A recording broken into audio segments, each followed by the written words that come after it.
সহজ ভাষায় একটি কথা যেন শিখে ফেললাম, যুদ্ধ হবে হক এবং বাতিলের। যুদ্ধ হয় হক এবং বাতিলের। যুদ্ধ কিসে হবে? হক এবং বাতিল। সুতরাং এক পক্ষ হক আর এক পক্ষ বাতিল। সুতরাং সিফফিনের যুদ্ধেও যখন যুদ্ধ হয়েছিল সেখানে আলী এবং মুয়াবিয়া, তাহলে দুই মুমিন কখনো যুদ্ধ হতে পারে না, দুই মুমিন কখনো যুদ্ধ করবে না, দুই হক যুদ্ধ হবে না, হক হবে হক এবং বাতিলের, মুমিন এবং মুনাফিকের, মুমিন এবং মুনাফিকের। সুতরাং সিফফিনের যুদ্ধে আমার আলী ছিল হক, আমার আলী ছিল মুমিন, আমার আলী কি মুমিন, আলী হক। আলীর বিপরীতে যে ছিল সে মুনাফিক, সে কি বাতিল, সে কি। ঠিক কারবালার জমিনে ইমাম হুসাইন ছিল মুমিন, ইমাম হুসাইন ছিল হক, ইমাম হুসাইনের বিপক্ষে যারা ছিল তারা ছিল বাতিল, তারা মুনাফিক, তারা বাতিল, তারা মুনাফিক। সুতরাং আমরা হকের সাথে থাকবো, মুনাফিকের সাথে নয়। আমরা মুমিনের সাথে থাকবো, মুনাফিকের সাথে নয়। হকের সাথে থাকবো, বাতিলের সাথে নয়। কথা ক্লিয়ার? মনে থাকবো? তাহলে আমরা কার সাথে থাকবো? হকের সাথে। কার সাথে?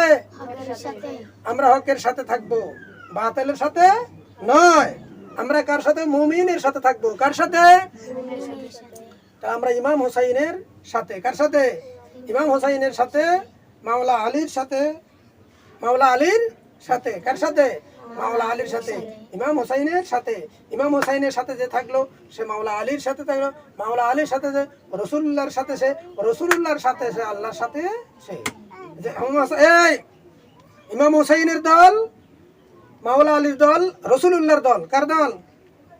ইমাম হুসাইনের দল, মাওলা আলীর দল, এরা হলো কি রাসূলুল্লাহর দল। আর রাসূলুল্লাহর দলই আল্লাহর দল, রাসূলুল্লাহর দলই আল্লাহর দল। যে ইমাম হুসাইনের দুশমন, আলীর দুশমন, আহলে বাইতের দুশমন, সে রাসূলুল্লাহর দুশমন, সে আল্লাহরও দুশমন। কথা ক্লিয়ার? আল্লাহ পাক আমাদেরকে বুঝার মানার তৌফিক দান করুক বলে আমিন।